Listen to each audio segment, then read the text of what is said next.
Hi, hello, everyone. It's Kyle Petty, and this is The Kyle Petty Show, a podcast for Long Island theater.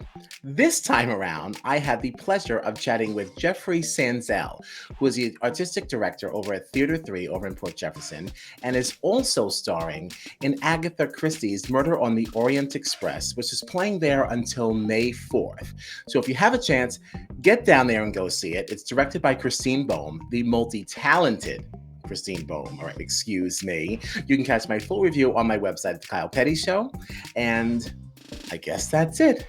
Without further ado, here's my wonderful conversation with Jeff Sanzel. I hope you enjoy. Welcome back to The Kyle Petty Show. I am Kyle Petty, of course, and this time I am joined by the Long Island theater legend, Jeffrey Sanzel, who is the artistic director at Theater 3, but is also starring in Murder in the Orient Express, running until May 4th over at Theater 3. So thank you so much for taking this time to hang out with me today. How are you? Thank you, Kyle. Absolutely. So for people who are not familiar with you, which I don't know how that's possible, right? Living under a rock. But tell us, if you walked into a crowded room of brand new people, what would you say to introduce yourself? I'm Jeff Sanzel. I've been with Theater 3 since 1989.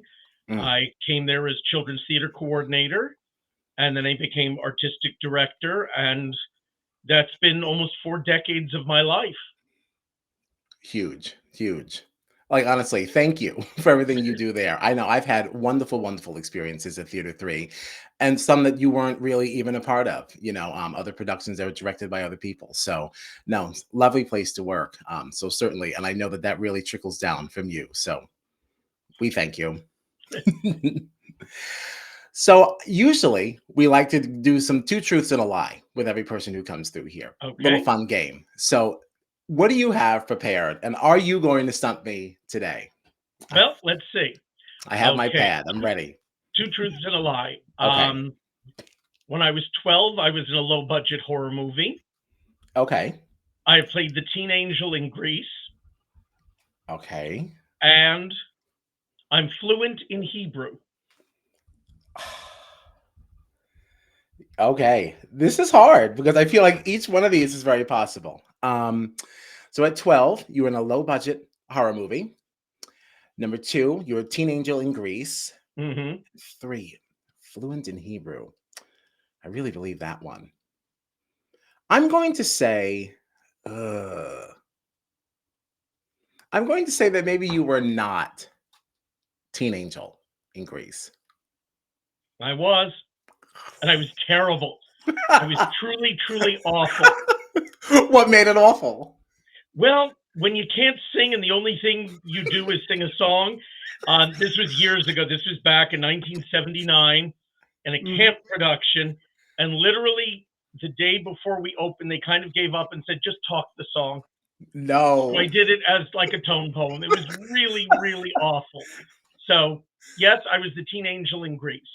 So how did that happen then? How did they cast you in it if you didn't have a shot in singing it? Like how did that even come to Because they be? wanted to find a part for me. And obviously, nobody, even then, is going to look at me as Danny Zuko. So, it was like, okay, let him play that. I'm sure it'll work out. It did not. I'm sorry to hear that. I'm sorry to Yeah, hear well, that. So then what could the lie be? Because I definitely think you're fluent in Hebrew. I believe that. that's the lie. No! And I doubled down. That's the worst part. Yeah, yeah. I just No, think you're I, such a I, I learned took 8 man. years of Hebrew school, and I came out with one sentence. Slach li Adoni ani iver. Have pity on me, I'm blind. That's the only thing I remember from 8 years. And where did that line even come from? Why is that Oh, something it that was one in would some know? workbook with somebody asking directions, and for some reason the illustration has stuck with me now for 45 years. That's hysterical. Of all things to remember. I love that. All right. So you're playing Perot in Murder on Mhm. the Orient Express. It's a difficult one to summarize, because we don't want to give away the plot or anything like Right. that, right? What's the point of a murder mystery? But what would you say to someone who's not familiar with this? What is the show about? What can they Well, expect? it's strangers on a train. It's a Mm, locked room mystery. Somebody is murdered, and it's revealed that he was a criminal. And then Poirot's job is to figure out from these 8 suspects who did it. It was written in 1934, and it was kind of landmark, Agatha Christie. Mm, And part of it is because the resolution is so amazing. Ken Ludwig has adapted it so beautifully. Ken Ludwig from Lend Me a Tenor and Crazy for You and Moon Over Buffalo has really smartly whittled it down, because in the book and the movies, it's 12 people. He's reduced it to 8, and it makes it tight and smart. He's found humor in it, which I didn't think was possible, and a through line, and he keeps the energy going. He uses this wonderful flashback uh, trope at the end, which really helps. It also helps to have an extraordinary director like Christine Bohm, who's yes. just one of the best directors I've ever worked with, I've ever watched. She's amazing. She's nurturing. She's insightful. She's inspiring. And we have this incredible cast. It's really all A players, all 12 actors. It truly is, and I have to say, like, after seeing it, it really changed my opinion on plays altogether. Because I've been such a snob. I'm like, if there's no musical numbers, I can't go. I feel like I'm going to fall asleep, this, that, and the other thing. And I don't know why I ever had that attitude, because I'll spend an entire weekend binging like a murder mystery, like mini series or something like that. And I usually go for a mini series because a movie, I just feel like, oh no, we don't have enough time to flesh some things out. There's not one musical number in these things, but I'm completely drawn to it. I don't know why I had such a snooty attitude like towards plays. So, and this really changed my opinion of it completely. And it was fantastic, and the set too. I mean, that train.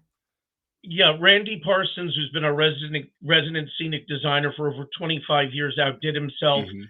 Stacey Boggs, our lighting designer, our new projection designer, Tim Haggerty, who does our sound.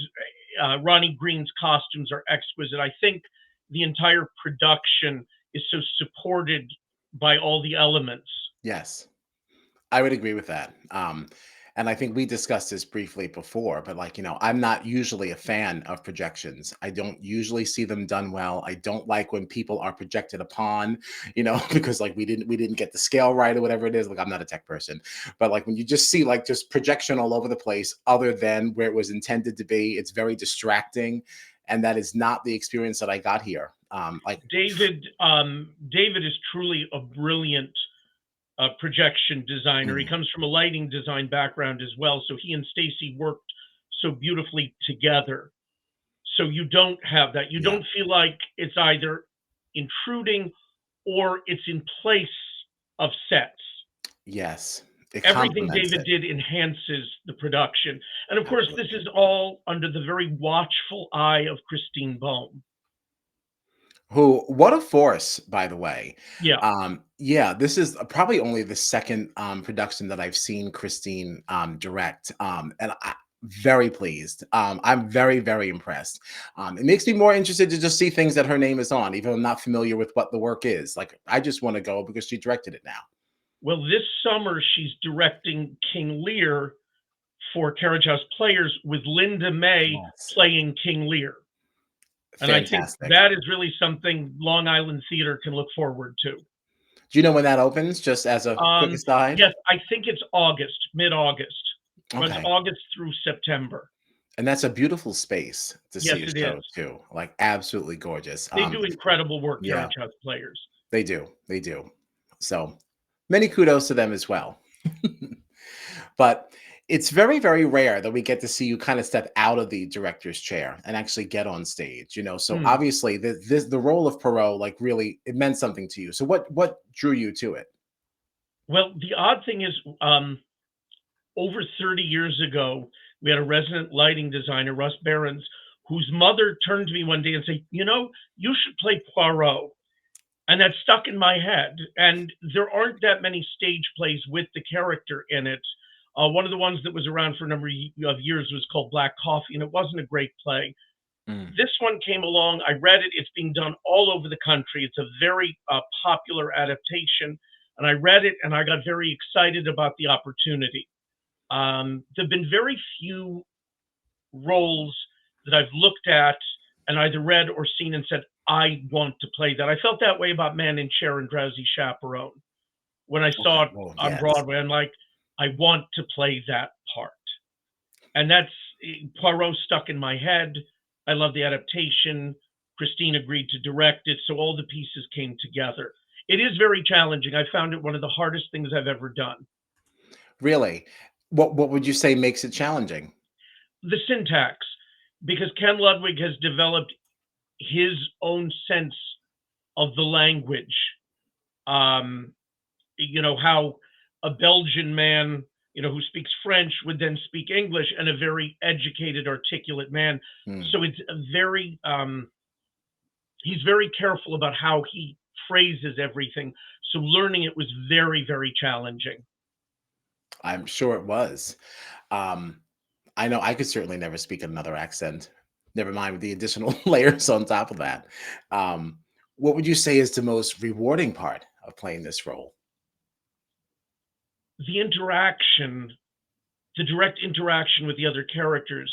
The role I play most is Scrooge, and that's all about Mhm. this wall that he puts up, about disconnecting with people. There aren't that many scenes that he's really relating.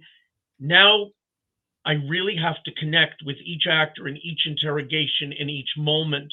And then, of course, I play a lot of the play with Michael Lamone, who plays Book, who's just extraordinary. I hadn't met him until doing this. I had seen him in Mm, Love's Labor's Lost last summer that Christine directed, and he was extraordinary. So being on stage with him is amazing. But getting to connect with all of these actors and really looking at them, many of whom I've directed many times, this is the first time I'm actually playing to Linda May on stage, and oh, really? I hadn't I've realized that. directed Linda over 25 times. Yeah. Mhm. Even some of the company members like Cassidy O'Brien and Stephen Uline and Samantha Fierro, these company members who've worked for me, who I've even been in some things with. This was my Mhm. first chance to really work with them closely, and it's very exciting. Yeah, that must be very interesting to actually be up on stage with them and get to do it again and again and again. It wasn't just like a Yeah. one-off, and you get to have that experience live on for a few weeks. That's fun. What's your favorite moment in the show? Do you have one? Could you even whittle I it down to do, but one? I don't want to say there's one of the interrogations that I like best. Okay. It's a very connective moment, and it shows Poirot's compassionate side, and I really like that.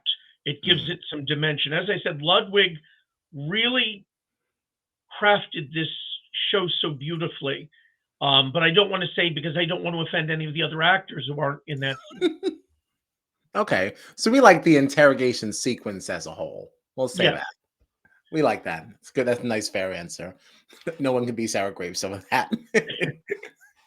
So, of the shows that you worked on, because you worked on countless productions, both as an actor and as a director, what would you say is your favorite or top three on like both ends of that spectrum there? Um, Next to Normal Mm, was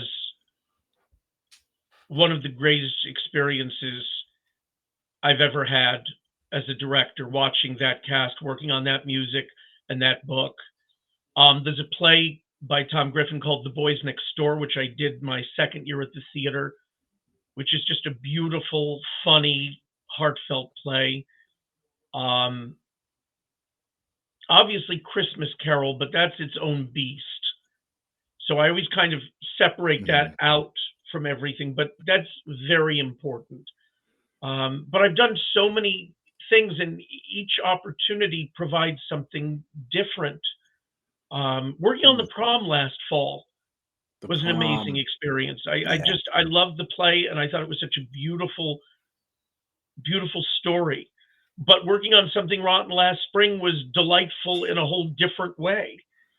So, Right. the play that I'm enjoying the most, hopefully, is the one I'm working on at the moment. Fair. Fair. The prom was absolutely fantastic too, by the way. For such a like has so many really funny moments, but it's absolutely heartwarming at the same time. And I just feel like that production really, really captured like that essence. Um, I thoroughly enjoyed that production of the prom, and I didn't, and I had already seen it before, so I was like, okay, I was like, kind of know what we get here. It was a little different with Mhm. yours. Can I backtrack for a second? I Of left course. out somebody, a former company member Mm, who is absolutely amazing to be on stage with in Murder on the Orient Express, and that's Michelle Abozada, who plays the Michelle. Countess, who is just Yes. as Book describes it, she's poetry in motion. She's just glorious, and she's also a former company member, and she just Yes. does a beautiful job, and it's another great scene in the show. So Yeah, no, I didn't want she to was leave her out. fantastic. Oh, yes. Much credit to Michelle. Love her. So you mentioned Christmas Carol before. You know, a lot of people, I think most people know you in terms of being an actor. They know you for your playing Ebenezer Scrooge. Yes. Um, and that is quite a commitment, right? Because you've done this annually for Mhm. what is this now? Like the past 38 years. 38 years. And I think you recently, not even recently anymore, right? You're probably past 1,500 productions Yes. now. The closing night this last season was 1,589. And yes, I do keep Jeez. track. Yes, as you should, because what a milestone. So for you to keep returning to this role, and you've also adapted this your own self, right? This is Yes. not, this is really an original adaptation, rather. So, what makes Christmas Carol so special to you, and what keeps bringing you back to it? It's so funny. I've done a good number of interviews about Christmas Carol over the years, and Hmm. there's always that question about, why has this story endured? And there are very pat answers, it's a great ghost story. It's about redemption. If Scrooge can change, we can change. It's the holiday spirit. I've come to the point that I don't know the answer. It's an enigma. It just is. It's an extraordinary story. It's an amazing role because it has a complete arc, Yeah, from the anger to the sadness to the enlightenment to the joy.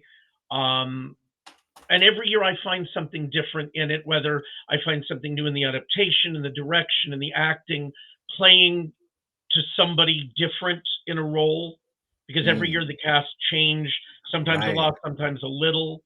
I've had scene partners for many, many years, like Doug Quattruck as Bob Cratchit, but then I've had many different ghosts over the years, different Bells, different Freds. So it's just this thing that keeps renewing, I guess. Mm. Um, that isn't to say there aren't days that it's like, oh, here we go again. You put the needle down on the record and it plays. So, since you have adapted this on your own, do you make changes to it, like with each production, like based on who you're casting in each role, since it does change? Some Okay. some changes I make before we go into rehearsal. Hmm. Sometimes I make them during rehearsal. I'll come up with an idea and want to try something, and the cast are always on board with that. Sometimes during a run, I get an idea for the next year and I start working on it. I mean, Christmas Carol is something I think about pretty much every day. I have a house that I'm surrounded by Christmas Carol memorabilia and books and things. So there isn't a day that I don't think about it. Some years I make more changes than others. Some are directorial, some are, textual, and some are character based. Mm. And yes, if we bring in somebody new to a role, I might adjust based on that person's individual quality. Right.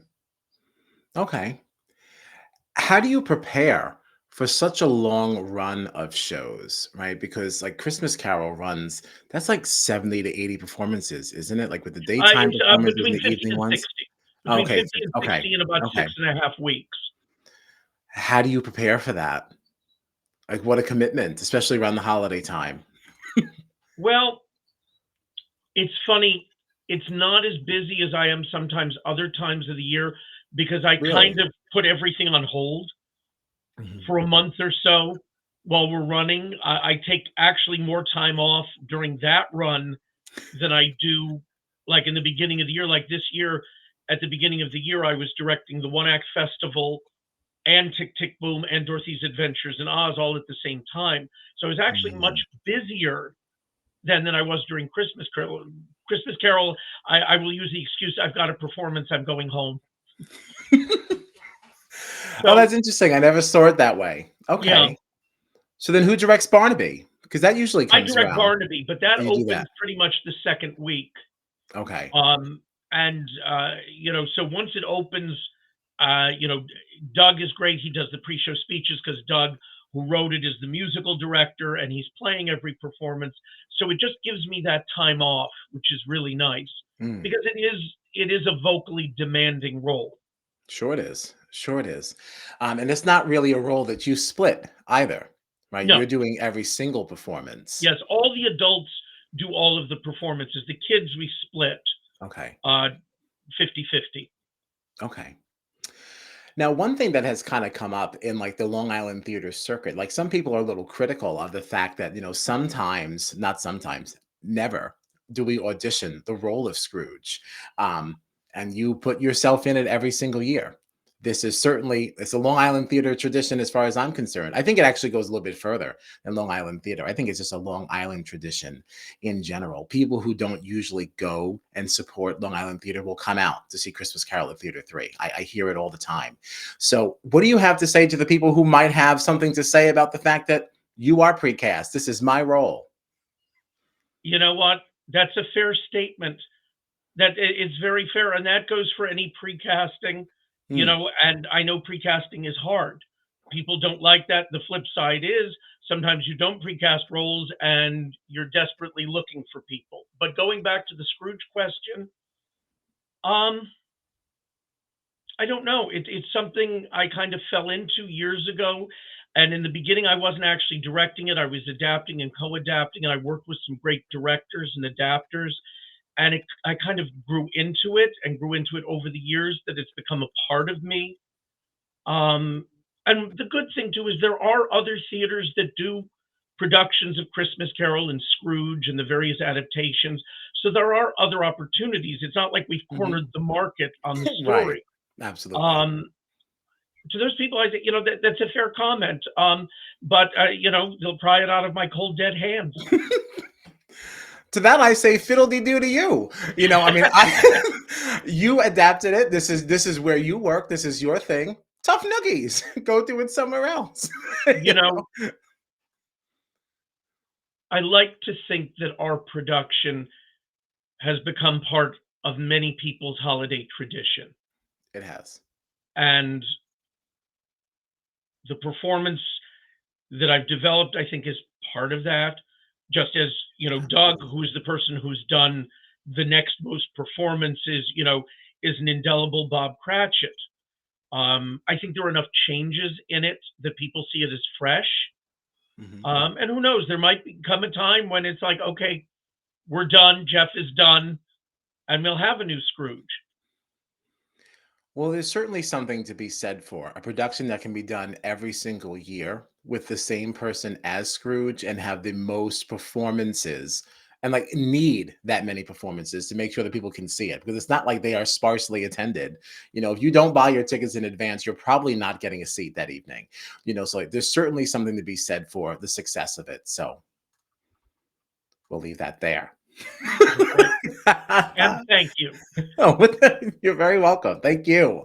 What would you say is your funniest or like favorite like on stage moment, like whether it's yours or somebody else's? Um, well, probably the most embarrassing moment I've ever Mhm. had, and I look back at it, it was a Christmas Carol moment. And as I said, it's vocally very demanding. So very often I have a lozenge or a piece of candy under my tongue the whole show. Sure. I've gotten used to that. And I remember one performance, I was having a really good show, and the audience was with me 100% of the way. And I turned, and the thing flew out of my mouth and hit the deck like a gunshot. And that was it. The audience was done with me for the rest of the evening. And this was the middle of Act One. And I was like, that's it. And the thing No. sat there, and I couldn't figure out how to pick it up. So, I look back on that as one of the most embarrassing moments. Um, but that's what you get for having a lozenge under your tongue. Right. That's something you would have yelled at us for if we were in one of your Absolutely. Yes. Absolutely. And now we know exactly the reason why. Yes. Yes. That's fantastic. I, um I was hoping for something like a wardrobe malfunction. I wanna know about a time that, like, something really went haywire for Jeff, but I also feel like you're such a I don't know, you prepare yourself so well. You probably don't have moments like that. Well, there was one interesting moment we had and this was again a Christmas Carol moment. They're most likely to be Mhm. because that's what I've done the most. Right. We were getting to the end of Act One of A Christmas Carol, and the Ghost of Christmas Past had been blocked to take this sweeping cross around. And all of a sudden, I see that she's like limping, and I thought, did she break her heel? Then I realized she's wearing flats. Mm. And so we're almost at the end of the act, and she passes out. She literally passes out on stage. So I lifted her up and I carried her off, and the stage manager brought the lights up, but the people in the Juliet who finished the act, Dick Wilkins and Bell, didn't know what was happening, so they kept going. And I'm in the dressing room with this actor, and I put her down, and I hear them, so I run out, and it's the end of the act, so I do my lines and the ghost's lines. And how did that work out? Well, it was strange, and then the lights blacked out, and we moved on with it. But that was definitely one of those odd moments that you just go into instinct overdrive.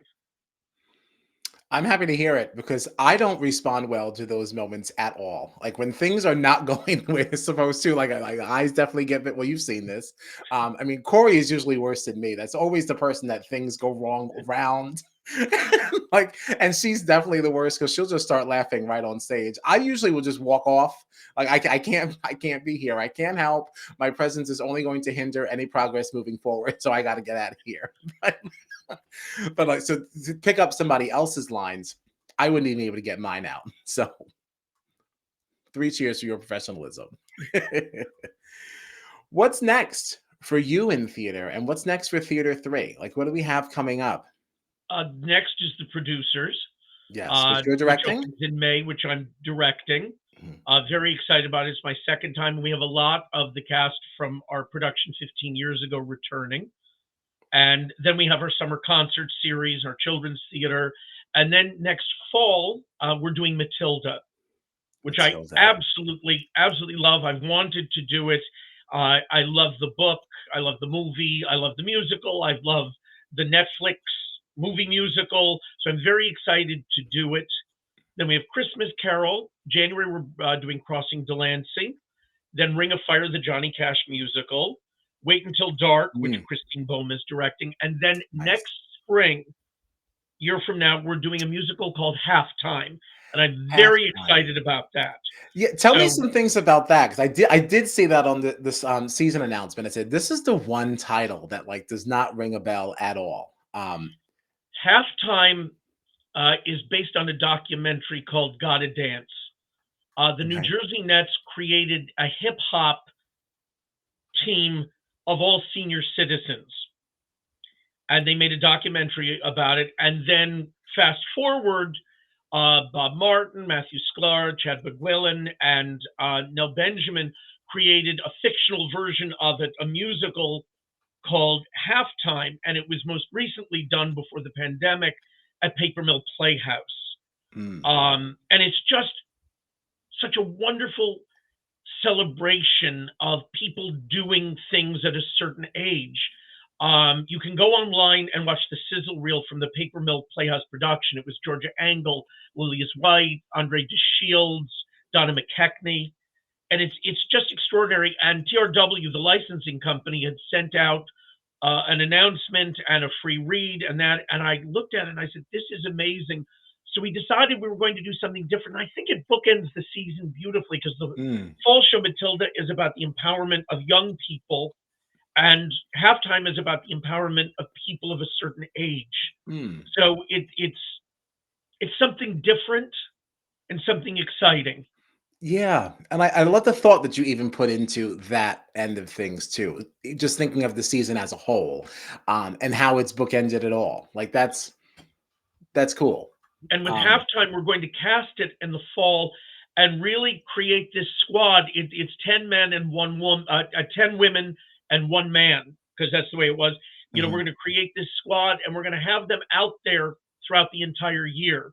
You'll see them around. So we want to make an event of it.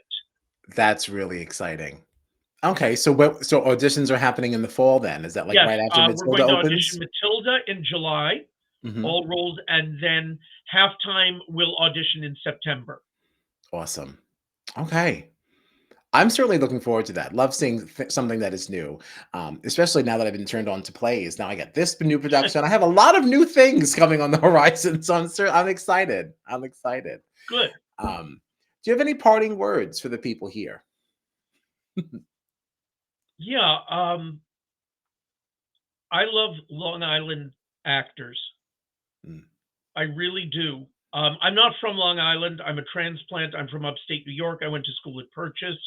My college apartment mate, Eric Paper, had started his career in high school at Theater 3. He's the one who introduced me. And I really find such joy in working with Long Island actors and directors. Um, there's this whole, oh, New York, New York, New York. But I think our people are extraordinary.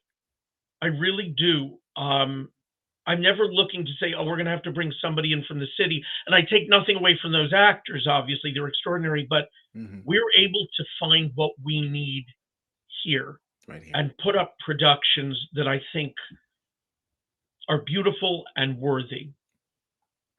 And I, our support crews, our tech people, I have the most amazing stage manager, Melissa Troxler. Yeah. You're not going to find a better stage manager anywhere. So I have been very fortunate to be at Theater 3 since 1989 and working in this community. I love that. And still going strong. I mean, there's no plans for you to step out, right? We're still in this. No, I probably got another Yeah. 20 years. Good. I'm hoping for 20 plus. Okay. But thank you again for hanging out with me today. This was an absolute delight. When I asked you to do this, I said he's never going to say yes to this. Um, and you responded positively right out of the gate. So thank you so much for always supporting me too. I mean, I've only done, what is it now? Just 3 shows at Theater Yes. 3, I think. But it's when I walk in there, I feel like I've only performed here for my entire life. Like the reception I get from you to everyone else has always been like just so warm, and just so positive and supportive. But remember, that's a reflection of you and what you bring when you walk in the door. Oh, I've well, directed of the 3 productions you did at Theater 3, I directed you in 2 of them. And you're a joy, and everybody feels that way, and you should know that. I think working on Spelling Bee with you was just mm, so much fun because it was so different, I would and love yet to do it brought spelling bee such again. integrity to it. Mm.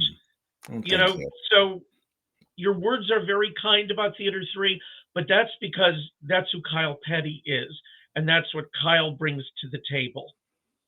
And I know Mm, I speak for thank you for anyone that. and everyone who has ever known you. We all feel the same way. Wow. I didn't expect that. Like, thank you. That means a lot. Um, I guess with that, then one more follow-up question then. When are we going to get you to do a new brain? Uh, I would love No. to. There is a list of shows that I would love to do that are just not audience friendly. And that is not an audience friendly play. There are so many checks against it, Oh, and yet it's an amazing story and an extraordinary score. So the it answer is is. I would love to. It's not happening. Right and to the point. I expect nothing less from you. That's too bad because I'm telling you, well, you know it. I mean, it's just it's such a heartwarming show. The music is so fun to sing. Just I mean, I had a blast the one time that I did it, and I'm just dying to get another shot at it. Um, yeah. Well, when you get a shot at it, I will come see You'll it be next you'll be time. there. I will Okay. be there. Fair enough. But all right, thank you again. Thank you for Thank you, spending the Kyle. time with me, and I'll be seeing you very soon. Very, very Yes, soon. you will. Yes. Thanks Take a care. lot. Thank you again to Jeff Sanzel for chatting with me. You can catch Agatha Christie's Murder on the Orient Express running at Theater 3 until May 4th. Coming up next on The Kyle Petty Show, we'll have Mike Shapiro, who will be starring in Saturday Night Fever over at CM Performing Arts Center that also opens on May 4th. All right, that's a busy, busy day. You can find all of this content on the socials at The Kyle Petty Show on Instagram or on my website at thekylepettyshow.com. Thank you all for supporting this little project of mine, and we're out of here until next time. Thanks a lot.